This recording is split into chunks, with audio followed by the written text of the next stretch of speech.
So where do we find these things? So where do we find tender opportunities or quotes? So it's a bit of a,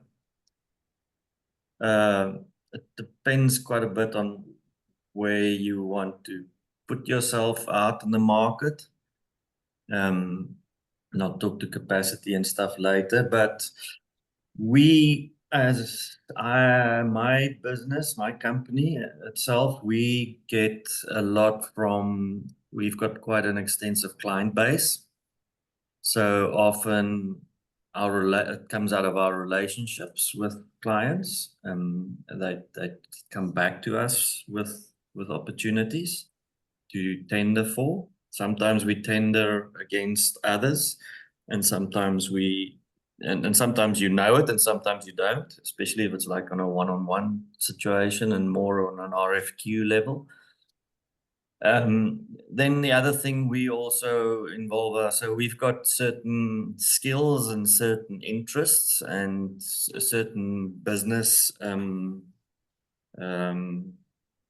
outcomes that we're looking for, an opportunity. So we would like join all kinds of forums or niche industry. For instance, part of our annual income comes out of the film industry. So we've joined almost everything from WhatsApp groups to Facebook groups to professional platforms in the film industry, networking events and things like that. And just keep our ear on the ground. And if anybody puts anything up that's in our interest, we try and pitch and put our hand up for it. Then obviously publications, newsletters. We've signed up, especially we do a lot of work in the advertising and brand promotion sort of in this spaces.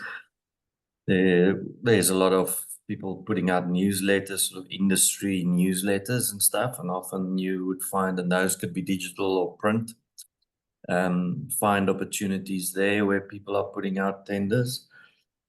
Yeah, and like I said, networking for us is always, even in our makerspace, both for opportunities and for assistance and advice and help.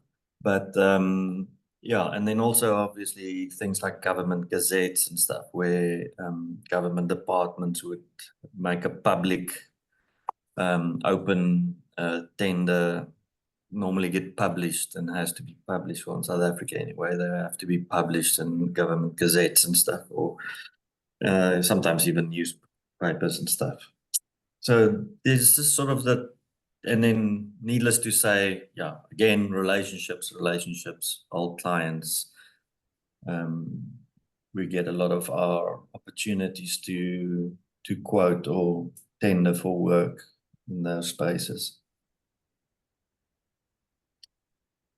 We have in-house projects, pet projects, passions, and sometimes we try and align those. If we see a client with a problem, sometimes they come with a problem they want us to pitch for, or sometimes it is expanding we start off with one project and then we actually identify another opportunity or another problem we can solve for the client in parallel that might turn into a completely new project, for instance.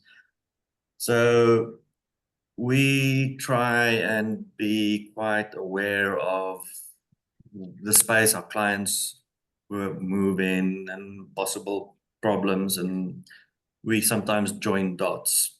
And I'll got as an example coming up. The other thing is, again, we try and play to our strengths. We've got X skills as an organization. We've got technical design, fabrication, just everything from writing proposals, costing, all. We've got skills, but we've also got limits, and we've got strengths, some things we're really good at. our resources in terms of equipment and materials and networks. All these things are our strengths. So we try and play to our strengths when we look for work and when we pitch for work as well. A negative thing when you sort of in the space where you are sort of trying to hustle and generate work out of for a client by helping them spot opportunities, because they might go, oh, that's a brilliant idea. It's happened to us before. Thanks for highlighting that opportunity or that problem. We'll put it out to tender, and then suddenly you might have to fight for your idea or fight for your opportunity. So this is not without risk to sort of like push for projects in that way. But often, clients that are well served would go to you and say, well, either we are compelled to put it out to tender because our business requires that oversight, and we need to get 3 comparative quotes, or we need to go through a full tender process or a completely open tender process or whatever. And then you might have to fight to get your project back into your space. But it can be a double-edged sword to sort of try and help your client find potential projects. So an example is, we for about 10 years have been making the carts on the left-hand side. They are sort of and about 10 variations on those. And it's a small side projects, an in-house project. We supply them to job creation projects that do recycling. We supply NGOs all over the country with various, and we slightly customize them for different needs and use cases. We also supply them to some municipalities and so forth. Anyway, we recently were asked we've got a client that started off with a small recycling project. We built a bunch of small carts for them. They offered a service for homeowners to pay a small fee for them to collect their recyclables, and we've been working with them for a year or two. They then decided to start collecting wet waste, which is basically kitchen waste, and turn it into compost. And they created a small urban farm. And the next opportunity was for them to start selling the vegetables back to the clients they were buying collecting the recyclables and wet waste from. Then they realized that they don't have a way to do deliveries. And they said to us, asked us if we could design and develop a cart that they could pull behind a bicycle. So that's sort of the one on the right-hand side. But because we understood that they were actually more of a recycling business, and we had a relationship with another e-bike delivery company, we basically introduced them to each other, and we basically suggested to our recycling client that there's a bigger opportunity for them to actually pass off the vegetable delivery side of the business, because picking up waste and delivering food on the same cart doesn't always go. So, you can imagine it's not that hygienic. So we basically proposed to them, and the win for us was that the potential of the e-bike company with 2,000 bikes, bring them into the conversation so they could take over the delivery for our NGO client that does the collection. And our NGO client only needs to arrange for the vegetables to be dropped off in bulk at the depots where the e-bike courier company was working from. So that's all happening. In the meantime, that then created another eye-opener for the e-bike delivery company, because as you can see on the bicycle there, they've got a little carrier, and they normally just had a little black plastic box on the back.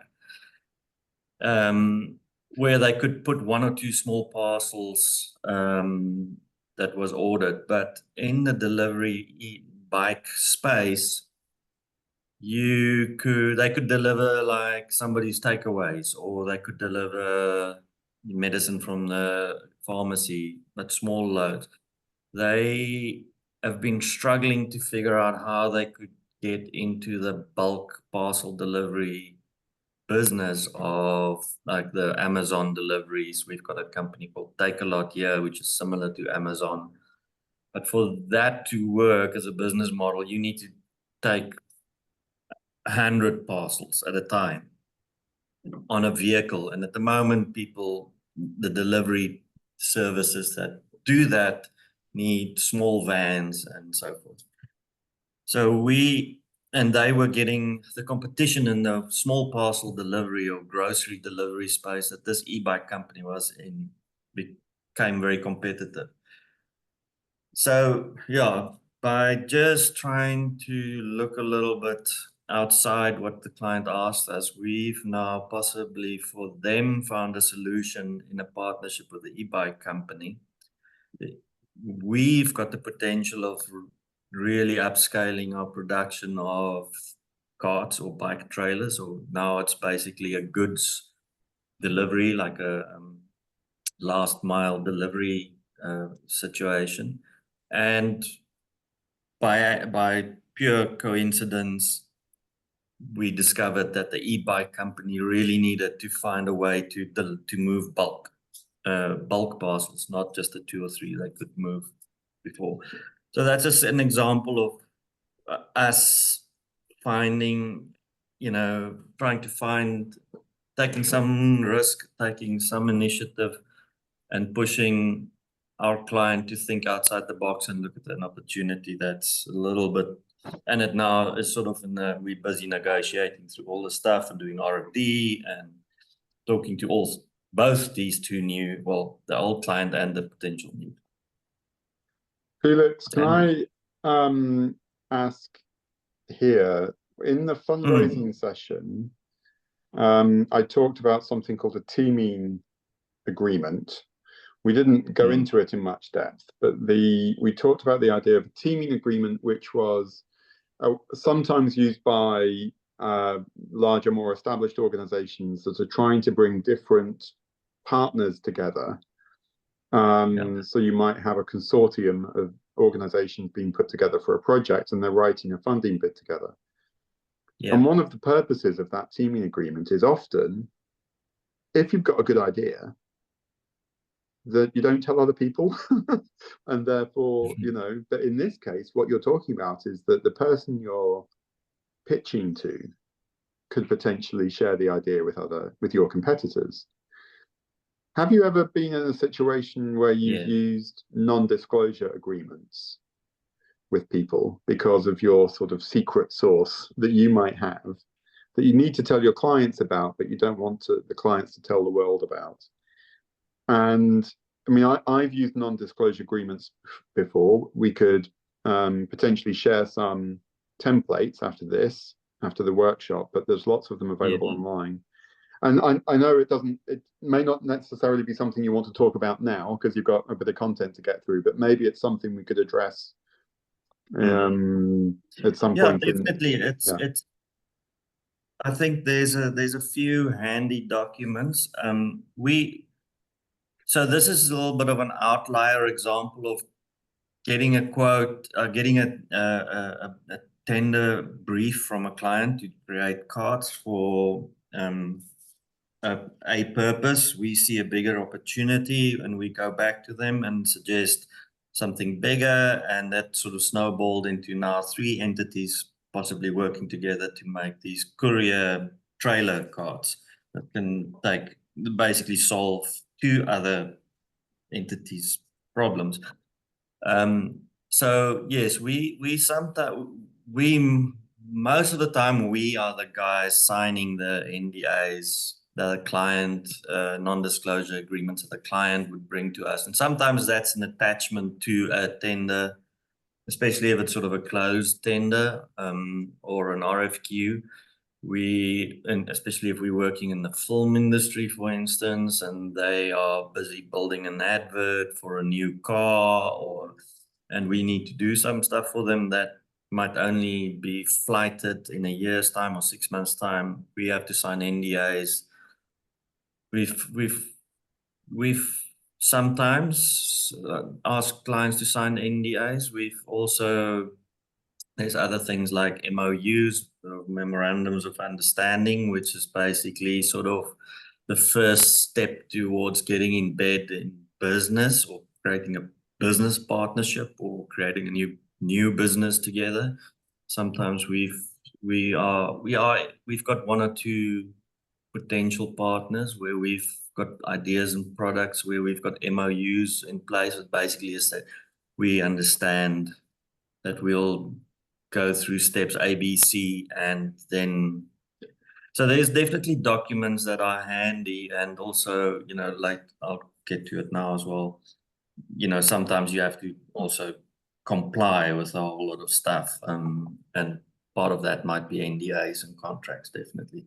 But it's a handy thing to have a template for an NDA, especially in this sort of situation. We sort of know that we don't really have competition in doing this. I don't think anybody is stupid enough. So we're not too worried that our potential clients have got the bandwidth to go and start this on their own, or find somebody too easily to do what we do. There's also some secret sauce that we've learned around this, and other elements to it that makes it more complex than it is at first glance, and harder to copy. But it's a thing, yeah.